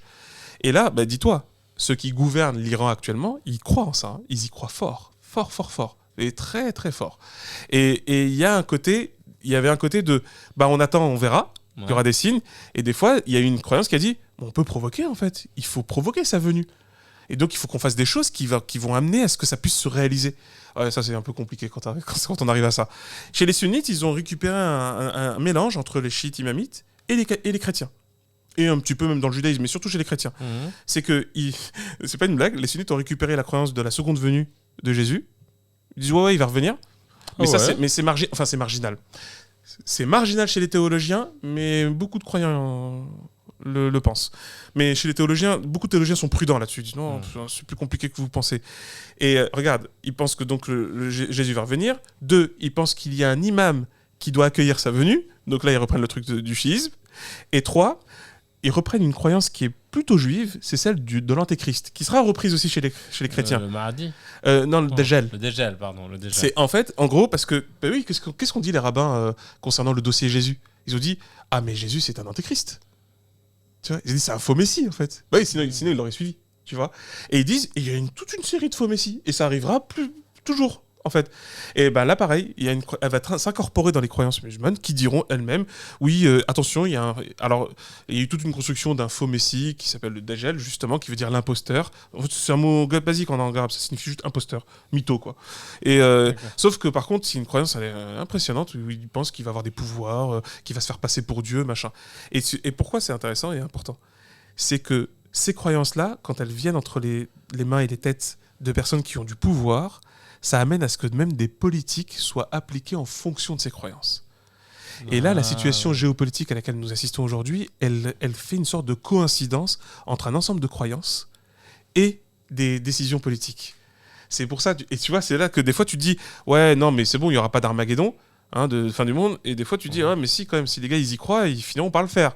Ouais, tu vois, c'est ça le principe de la prophétie autoréalisatrice. Et c'est ça et la boucle avec les questions des survivalistes, c'est que comme ils sont dans cette culture-là de l'effondrement, tu les reconnais comme ça. C'est que en réalité, je finis là-dessus, en réalité, parce que c'est ça qui est marrant, c'est que en fait, nous assistons à la fin d'un monde. En fait, c'est vrai. On voit bien qu'il y a plein de constantes qui sont en train de changer. On voit bien qu'il y a des équilibres qui sont en train de se bouleverser. On voit bien en fait qu'il y a des systèmes qui s'effondrent eux-mêmes. On voit bien que c'est là qu'on est sur les limites et les fins de certaines idées et de certaines logiques. Mais en fait, c'est quasiment une manière, c'est un point de vue. Soit tu considères que c'est la fin du monde, parce que tu crois que le monde ne peut être que comme ça, soit tu considères que c'est la fin d'un monde, donc fatalement ouvre vers un nouveau monde. Et c'est là toute la différence. Tu vois, ça va faire la différence dans les années à venir, vraiment. C'est une affaire très sérieuse. Donc ça veut dire que potentiellement, oui, tu peux dire que les survivalistes, eux, ils pensent que c'est la fin du monde. Ouais, exactement. Mais que c'est pas forcément ça, quoi. Que le monde ne va pas s'arrêter, il va juste changer radicalement. Littéralement, parce que ça ne fait aucun doute, le monde est en train de changer. Ça ne fait aucun doute. Et le monde à une très grande échelle, c'est-à-dire que tel qu'on le connaît depuis pratiquement, on va dire, 3-4 siècles, peut-être même plus, est littéralement en train de changer. Et ça, c'est ça qui est super intéressant. J'ai envie de te dire d'ailleurs que la nouvelle doctrine qui apparaît, c'est celle qui parie sur l'humain et sur l'avenir. Et les doctrines qui disparaissent, c'est précisément celles qui pensent que c'est la fin du monde. Bah tu vois, c'est souvent comme ça en fait. Ouais. C'est ça qui est un peu drôle, si je puis dire. Mais tu sais que pareil, par exemple à l'époque de Jésus, tu sais qu'il y avait des épidémies, il y avait un changement de climatique, il y avait des grandes guerres. Il y a eu les JO ou pas? Attention, c'est possible. Mais tu vois, tu commences à te dire, ouais, voilà. Mais en fait, c'est ça qui est intéressant, c'est que mine de rien, c'est finalement toujours une question d'interprétation. Alors, je sais que c'est pas simple parce que les gens, des fois, ils disent non, mais c'est notre foi, c'est la croyance. Non, mais pas de souci, ça, faites ce que vous voulez. Mais la réalité, c'est que c'est toujours une affaire d'interprétation, même par rapport au texte. Ouais. Les croyances en fin du monde, il y a tellement de gens qui finissent par croire à chaque fois que le lendemain c'est la fin du monde que tu dis, bah les gars, c'est une interprétation finalement. Je me rappelle en 2001, en 2012. Mais oui, on a toujours eu des deadlines comme ça. C'est ça. C'est un classique. Il y a eu quelques petits commentaires par rapport aux survivalistes, on va finir là-dessus. Jana qui dit ce que j'en pense, personne ne lui a demandé. Ce que j'en pense, c'est que ces personnes ont assez d'argent pour diriger ce monde et en connaître tous les tenants et aboutissants. Bah, genre, oui. Intéressant. Tu penses qu'il y a l'archive du monde qui. Et eux, ils y ont accès, pourquoi pas. C'est rigolo de penser ça. Paolo Player qui dit qu'est-ce que c'est con de faire construire un bunker sur une île volcanique. Il aurait mieux fait de se faire greffer un cerveau. Smiley qui pleure de rire. Ouais, elle est bonne celle-là. Elle est très bonne celle-là. Bah ouais, parce qu'en fait, je suis con, mais oui, c'est vrai, j'avais pas pensé. Île volcanique, bah du coup, frère. Mais tu sais que le comble du survivaliste, pour moi, le comble du survivaliste, c'est le survivaliste qui glisse tout seul dans la salle de bain. et qui meurt en fait. Bah oui, c'est le comble en fait. Mais bah oui, parce que c'est cette mythologie de je peux me débrouiller tout seul. Mais frère, tu peux pas te débrouiller tout seul. Tu pourras jamais te débrouiller tout seul. C'est mort. C'est complètement mort. Et tu vois, mais c'est intéressant ce type de croyance. Alors il va dire quoi ? Il va dire bah je prendrai plein de gens. Mais ouais, mais non en fait. Je prendrai plein de gens. Ouais. Là, ça sera ces gens. Moi, ce qui m'embête un peu dans le survivalisme, c'est de me dire que t'es tellement attaché à la vie que t'es prêt à vivre une vie de merde juste pour vivre. Tu sais, c'est ce truc de il faut qu'on survive. Ouais, mais enfin la vie, est-ce qu'elle vaut le coup d'être vécue dans un bunker ? Tu vois, est-ce qu'au final tu vas kiffer ta vie ? C'est quoi ton but ? C'est d'être en vie ? Ok, le plus longtemps possible. Ouais, mais pour faire quoi ? Ouais. Bah, je suis là. Ouais. Tu vois, vraiment, Je suis là. En fait, voilà. On est là. Parce que les gens ont peur de la mort, tu vois. Et ça, c'est peut-être l'une des peurs qui est les plus fréquentes. Moi, j'ai pas peur de la mort, par exemple. Dit comme ça fait djihadiste, mais non, mais j'ai pas peur de la mort dans le sens où j'ai peur de souffrir. J'ai peur de quand je suis en avion, je me dis putain si ça se crache, j'ai peur de mourir noyé, de mourir brûlé, enfin tu vois de souffrir. On est plutôt d'accord là-dessus. Mais de me dire imagine demain bah tu meurs pour X raison mais d'un coup comme ça c'est pas une crainte, je vis pas en me disant putain imagine demain je meurs et tout. Non. Tu vois, je vis ma vie et voilà.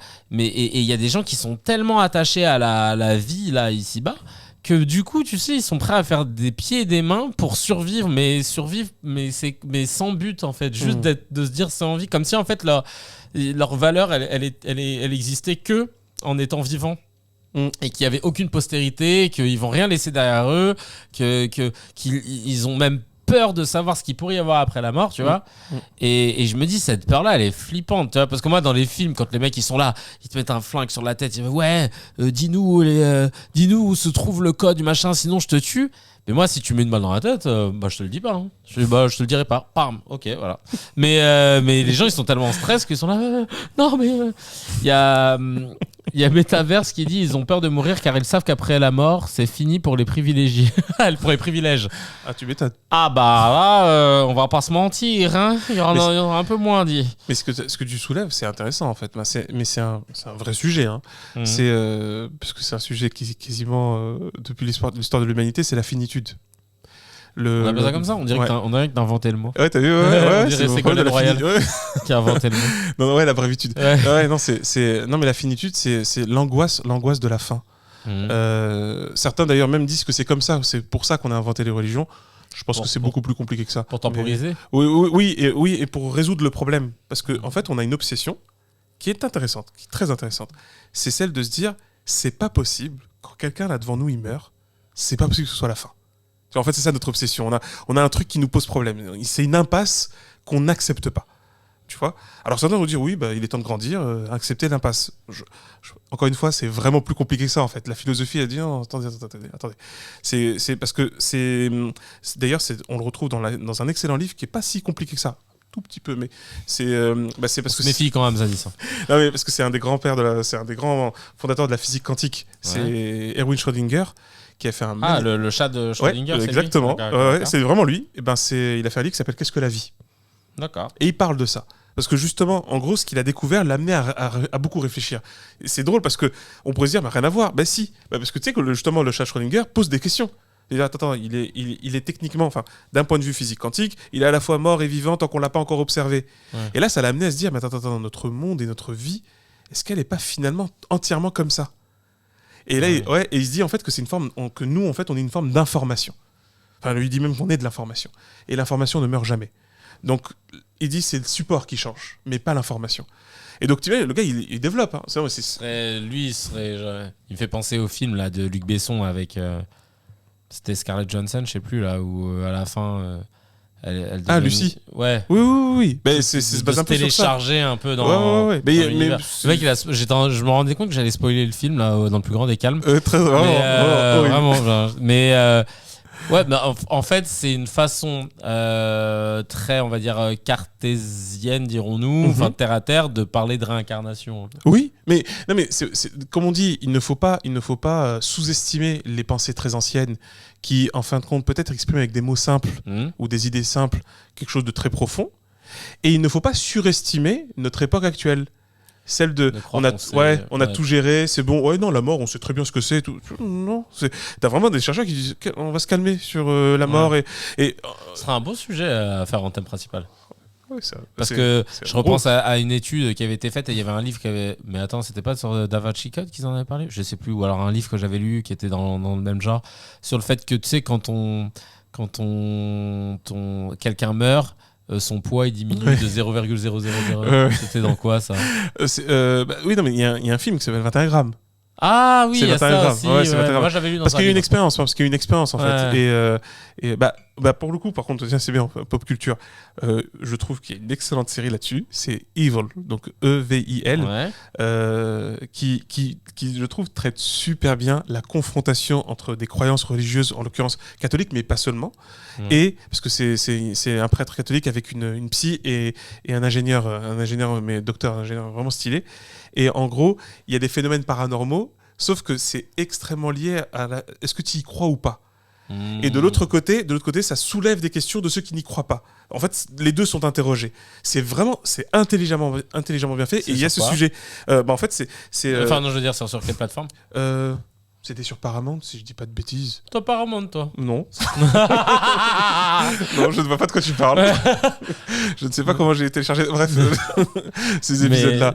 Mais écoute, ouais, mais c'est vachement. En fait, en tout cas, ce qui est super intéressant, c'est qu'il parle de tout ça parce que ça pose des vraies questions.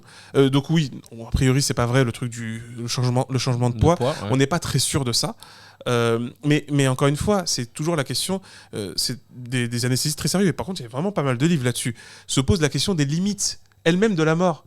En se disant, avant, tu sais qu'avant, quand on parlait du croque-mort, tu sais pourquoi on l'appelait croque-mort? Pour vérifier qu'il était bien mort. Tu sais ce qu'il faisait? Et il croquait le pied. Ouais, l'orteil, le gros orteil. Ouais. C'est parce que je sais pas le gros orteil spécialement, mais apparemment ça. Pour savoir si elle dort ou pas. T'imagines le mec tous les soirs. Tu dors, bébé? Parce que tu sais qu'avant, on mettait un miroir, etc., pour voir s'il y avait le reflet. S'il y avait le reflet, c'est d'où les croyances sur les vampires et tout. Ouais, non, mais c'est très drôle, hein. Enfin, très drôle. En tout cas, c'était ça, parce que c'est vrai que c'était une vraie question. Comment on était sûr qu'une personne était morte, tu vois? Et aujourd'hui, la question se pose toujours. Est-ce que c'est un électroencéphalogramme plat pendant tant de temps, etc. Alors oui, en général, on te dit si, quand même. Si, c'est plutôt le cas. Mais non, des fois... non, il y a vraiment pas mal de bouquins en plus là-dessus. Je pense qu'on va faire un petit hors-série là-dessus. Et là, j'ai un petit flash info qui vient de tomber directement dans l'oreillette. Mourad qui vient de nous dire les Parisiens ont voté oui à 54,55% à une taxation visant à tripler le tarif du stationnement des véhicules lourds type SUV. Parce que les Parisiens, ils sont en vélo, comme ils bossent et qu'ils ont un métro aussi. Mètres, et ils ont le métro, donc c'est pour ça qu'ils ont préféré. Parce que les SUV, c'est chiant. Quand t'es en trotte, je dirais que là, t'es comme as, quoi. Ok, c'est d'accord. Ça. Très typiquement parisien. Après, j'aimerais bien savoir qui a participé, combien de participations, etc. Environ voilà. 16. En tout cas, c'était trop cool de parler avec vous.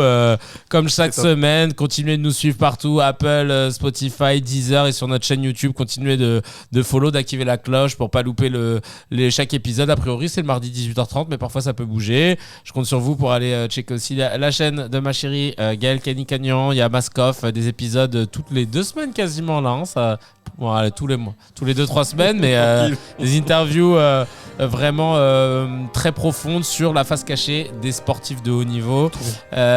Suivez aussi qui veut de la pub là? Farah, tu veux? Si t'as levé la main. En tout cas, Farah joue. Il y a du lourd qui arrive. Vous êtes pas prêts là? Bientôt. Ah, ça oui, voilà. Tu veux de la pub aussi, Mimi? Sur la marque de vêtements? Non, c'est bon. Sur la marque de voiture là, c'est dans le mec il invente des trucs et tout.